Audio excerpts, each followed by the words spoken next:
श्री सूरत ध्वज जी महाराज उत्तर प्रदेश में नैमिषारण्य के पास में एक स्थान पड़ता है, उस स्थान का नाम है संडीला। वहां के सूबेदार थे, संडीले में रहते थे, लेकिन वृंदावन के श्री मदन मोहन जी, उनसे इनकी बड़ी प्रीति थी।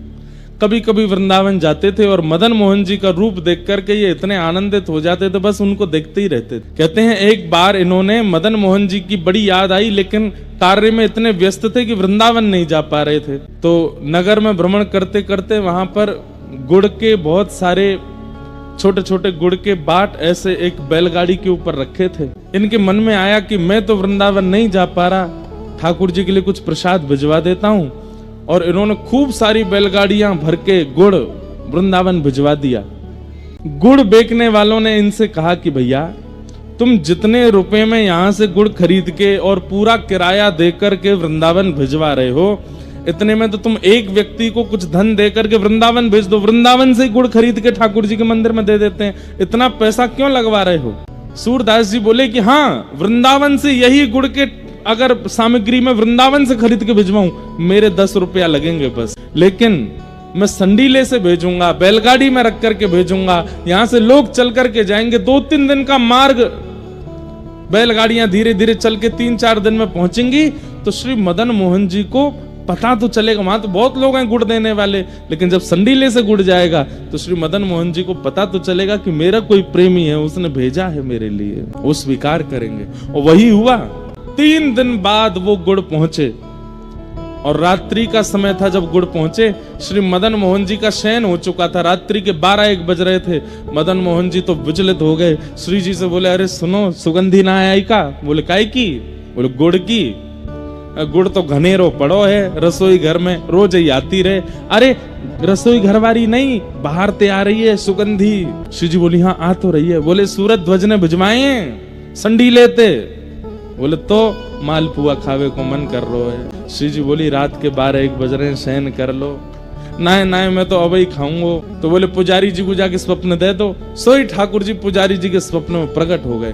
पुजारी जी बोले धन्य भाग्य, अहो भाग्य, इतने वर्षों से सेवा कर रहा हूँ, ठाकुर जी मेरी सेवा से निश्चित प्रसन्न हो गए जो मेरे स्वप्न में आके दर्शन दे रहे हैं। ठाकुर जी बोले तेरी सेवा ते प्रसन्न ना है भयो में। तो बोले मंदिर के द्वार पे गुड़ की बैलगाड़ी खड़ी है, उन गुड़न की जल्दी रसोई घर में धरवाओ और अभी इसी वक्त रात्रि में रसोई खोल के पुआ बनाओ और पुआ बना के भोग लगाओ।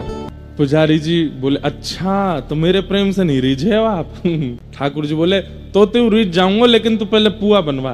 तो पुजारी जी बोले जय जय, नेक देर रुक जाओ, 4 बजे तक सो लो, फिर मैं उठ के बढ़िया बनाई दूंगा। और गुड़ तो बहुत धरो है, पहले पुराना जो रखो है बाकू प्रयोग में ले लेंगे, नए वाले को फिर धीरे धीरे लेते रहेंगे। तो ठाकुर जी क्रोधित हो गए और स्वप्न में ही डांटने लगे। बोले देख तू सवेरे उठेगो, तुम रसोई जैसे स्नान करवे जाएगो, स्नान घर में गिर जाएगो, तेरा मूड फूट जाएगो। अब ही उठ के जा और अब ही आ वक्त जाए के भारत गुड़ लाए के मुकु पुआ बना, मुकु अब ही पवा मेरे प्रेमी ने भेजो। अरे मेरो प्रेमी है सूरत ध्वज, माने वहां से गुड़ भिजवायो है, अभी पुआ बनाओ। रात्रि 12 बजे पुजारी जी उठ के गए, स्नान ध्यान किया। पहली बार इतिहास में 1:30 बजे रात्रि में रसोई बनी और रसोई में पुआ बने। 2 बजे ठाकुर जी के कपाट खुले और जाकर के ठाकुर जी को मालपुआ का भोग लगाया। प्रेम से ठाकुर जी ने पाया और फिर जाकर के बोले अब जाके सो जाओ, अब सोऊंगा मैं तन दुपट। और इन सब लीलाओं का दर्शन सूरत ध्वज जी को स्वप्न में हुआ। प्रसन्न हो गए सूरत ध्वज जी, जय हो मेरे मदन मोहन लाल, आप कितना कृपा करते हैं मेरे ऊपर, कितना प्रेम करते हैं मेरे ऊपर। एक बार की बात, वृंदावन आए थे और वृंदावन में श्री मदन मोहन जी के मंदिर में खड़े होकर के सूरत ध्वज जी एक पद गा रहे थे। नेत्रों में अश्रु भरे हैं और ठाकुर जी से बस यही कह रहे हैं, नाथ मैं आपको छोड़ के किसी और का नहीं हो सकता, बस आपका हूं।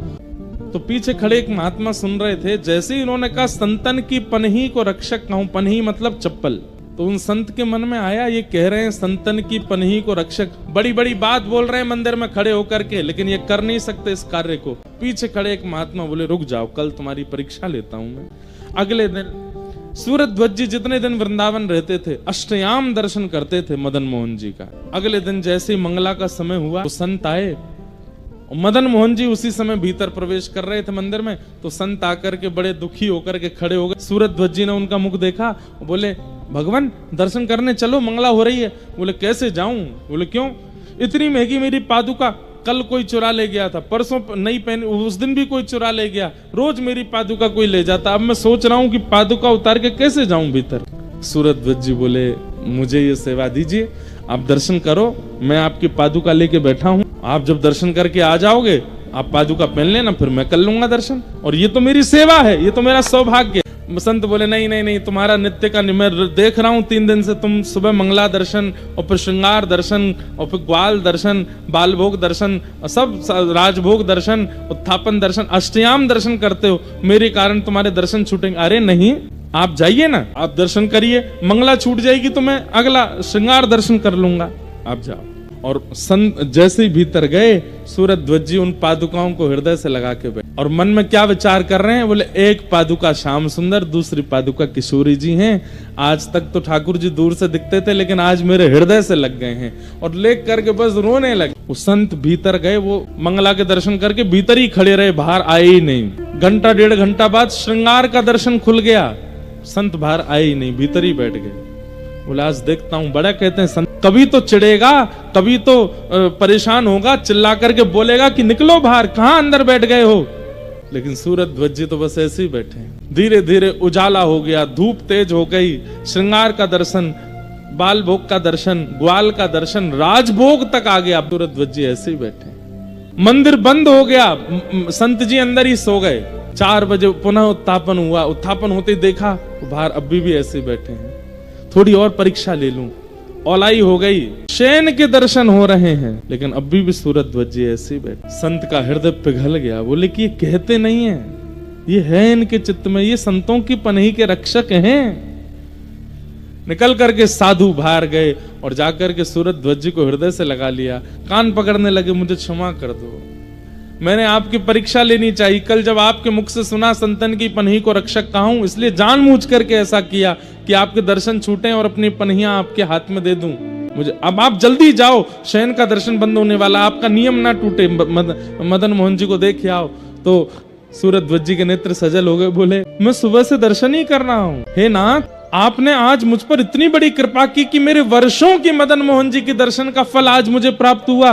प्रिया प्रियतम दोनों मुझे निकुंज में लेकर के गए थे, नेत्र बंद करके मेरा शरीर यहाँ बैठा था, पर मैं प्रिया प्रियतम के साथ विहार कर रहा था। हे नाथ आपकी चरण की पनैया के इतने बड़े सौभाग्य की मेरे को प्राप्त होती आज अष्टयाम का दर्शन हो गया। साधु बोले मुझे पता है ये सब तुम इसलिए बोल रहे हो कि मुझे बुरा ना लगे, लेकिन तुम जाओ भीतर दर्शन। बोले देखो मैं आपको बताऊं? बोले हाँ। मैं भीतर तो नहीं गया? बोले नहीं। आज ठाकुर जी ने नीली, आज ठाकुर जी ने स्वर्ण का आभूषण धारण किया था, आज ठाकुर जी ने ऐसी टेढ़ी पाग पहनी थी, उस पर ऐसा सिरपेच था, ऐसी इत्र, और सब कुछ बता दिया।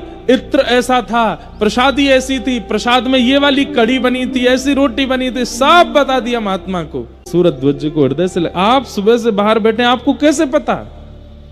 बोले बस आपकी पादुका का स्पर्श होते ही सब मिल गया। सूरध्वज जी जैसे ही मंदिर की ओर गए, कपाट तो बंद हो गए थे, शयन आरती हो गई थी, हाथ जोड़ करके बैठ गए। बोले जय जय, आज आपके दर्शन मानसी में हुए, प्रत्यक्ष नेत्रों को नहीं मिले, पर कोई बात नहीं, आपने बड़ी कृपा की जो ऐसे महात्मा की पादुका मुझे प्रदान की।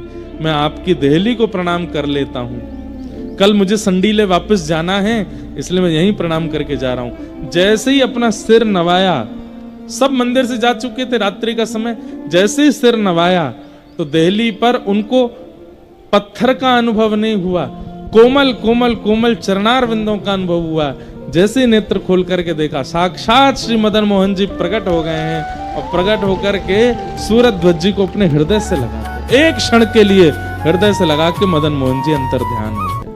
ऐसे श्री सूरत अब तो मगन रहने लगे, मगन झूमते हैं, मगन गाते हैं, मगन आनंद में रहते हैं। ठाकुर जी ने बड़ी कृपा कर दी है मेरे ऊपर। अब दर्शन होने के बाद वापस संडीले गए, और संडीले जाकर के इनका काम क्या था, सूबेदार का काम क्या होता था कि उस नगर के बड़े बड़े व्यापारी और जो कोई भी कार्य, उन सबसे कर लेना, टैक्स लेना, और अकबर बादशाह को दिल्ली पहुंचवाना, ये उनका काम। इस बार संडीले गए, साल भर का जितना भी कर लिया था पूरे नगर से, वो सब कर बक्सों में जमा करके दिल्ली भिजवाना था।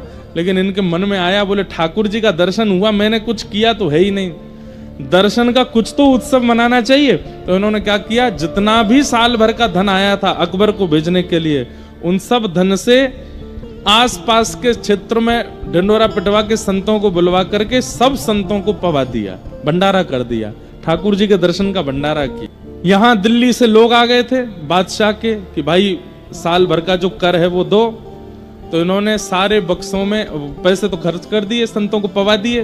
तो इन्होंने पत्थर भर दिए और पत्थर भर के उनके ऊपर एक पत्र लिख करके उस पर लिख दिया, 13 लाख संडीले उपजे सब संतन मिल गटके, और आधी रात सूरध्वज वृंदावन को सटके। सब दे करके अकबर को बोले अब अकबर हमको जान से मारेगा। सब भिजवा करके और अपने सूबेदार की पदवी पर प्रणाम करके सीधे वृंदावन भाग गए।